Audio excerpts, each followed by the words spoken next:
वह जैसे जैसे उस रोशनी की तरफ बढ़ता जा रहा था उसकी आंखें हैरानी से फटती जा रही थी। वह आदमकद साया एक खूबसूरत सी, कमसिन सी, कम उम्र की लड़की थी। जो रोशनी चमक रही थी वह उसकी कार की हेडलाइट थी, जिस पर वह अपने हाथों को टेके उसके बोनट को खोले इस जद्दोजहद में खड़ी थी कि क्यों कार बंद पड़ गई होगी। और मानो जैसे लाखों कोशिशों के बाद भी वह समझ नहीं पा रही थी और एक ही जगह पर काफी देर तक खड़े रहने की वजह से अपने पैरों पर सवार होती अकड़न, जकड़न और थकन से निजात दिलाने के लिए वह वहीं बैली डांसर की तरह उन्हें थिरका रही थी। और इस क्रम में वह इतनी ज्यादा मसरूफ थी कि उसे मानो आहट भी ना हुई हो किसी के आने की। जब तक वह इस क्विक वार्म अप रूपी थिरकन को अंजाम दे पाती तब तक उस अनजान शख्स की कार भी रेंगती हुई ठीक उसके सामने आकर रुक जाती है और वह शख्स धीमे से कार से उतरकर उसके बोनट के सामने आकर खड़ा हो जाता है और उसके पीछे से उस नागिन की तरह लहराती हुई शोक हसीना को ताड़ते हुए कहता है, क्या मैं आपकी कुछ मदद कर सकता हूँ मिस? उसकी आवाज से जैसे वह जरा सी मछली और उसको ऊपर से नीचे तक घूरती हुई बोली, जी नहीं, मैं अनजान लोगों से मदद नहीं लेती। और वह कुछ असहज सी होती हुई कार का बोनट बंद कर देती है और अपनी कार की ड्राइविंग सीट की तरफ बढ़कर खुले हुए शीशे से हाथ अंदर डालकर अपना फोन निकालती है और कोई नंबर मिलाते हुए कहती है, मैंने अपने मैकेनिक को बुला लिया है, वह अभी कुछ देर में आता होगा। वह व्यक्ति अपनी घड़ी पर एक नजर मारता हुआ जैसे उसकी बातों को हंसी में उड़ाता हुआ कहता है, रात के 11 बजे इस सुनसान बीहड़ में आपको मैकेनिक तो नहीं, लेकिन कोई जंगली जानवर जरूर मिल सकता है जो आपके लिए थोड़ा मुश्किल मददगार साबित हो सकता है। देखिए, मैं मुसाफिर हूँ और अगर आप चाहें तो किसी महफूज जगह पर आपको छोड़ सकता हूँ जहां आप रात आराम से गुजार के सुबह अपनी इस गाड़ी को ले जा सकती हूँ।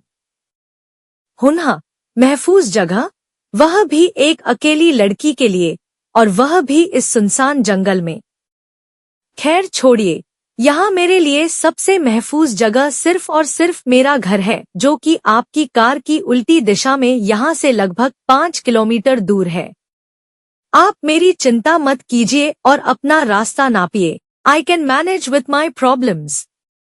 देखिए, बात अगर मैनेजमेंट की है तो वह तो मैं आपको देखकर ही समझ गया था कि रात की 11 बजे अगर कोई जवान और खूबसूरत लड़की अगर इस जगह खड़ी है तो वह मैनेज तो सब कुछ कर सकती है, पर इंसानियत भी तो कोई चीज है। मैं बस उसी के नाते आपको यहाँ आपको अकेला नहीं छोड़ना चाहता। अगर आप चाहें तो मेरे लिए 5 से 7 किलोमीटर पीछे जाकर वापस आना कोई बड़ी बात नहीं। वह लड़की उस आगंतुक की बातों में आई हुई सी जान पड़ती है और कुछ देर उसे और उसकी गाड़ी को देखने के बाद आखिरकार वह कहती है, ठीक है, मैं आपके साथ जा सकती हूँ, अगर गाड़ी मैं चला सकूँ तो। ओह, इससे अच्छा क्या हो सकता है?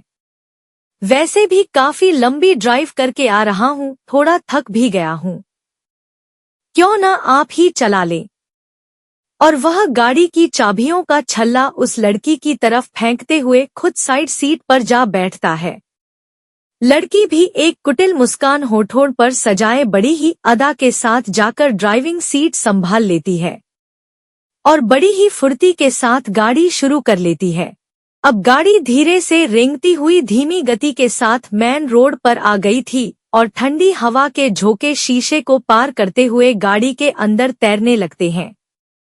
उसकी डीप नेक की ड्रेस में कब उस चंचल पवन ने गोते लगाने शुरू कर दिए उसे पता ही नहीं चला।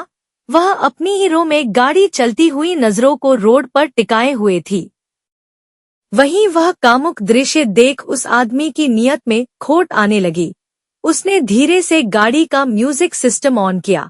गाना बजने लगा, भीगे होंठ तेरे, प्यासा दिल मेरा, लगे अब्रसा, मुझे तन तेरा, जम के बरसा दे, मुझ पर घटाएं, तू ही मेरी प्यास, तू ही मेरा जाम, और इतना बजने के साथ ही वह मस्ती के साथ उसे ऊपर से नीचे तक ताड़ते हुए गाने के सुर में अपना सुर मिलाकर गाता है। उसकी इस हरकत पर वह लड़की जरा सी चौंक कर उसको एक झलक देखती है और फिर अपना सर सीधा करके मन ही मन कुछ सोचकर मुस्कुरा देती है।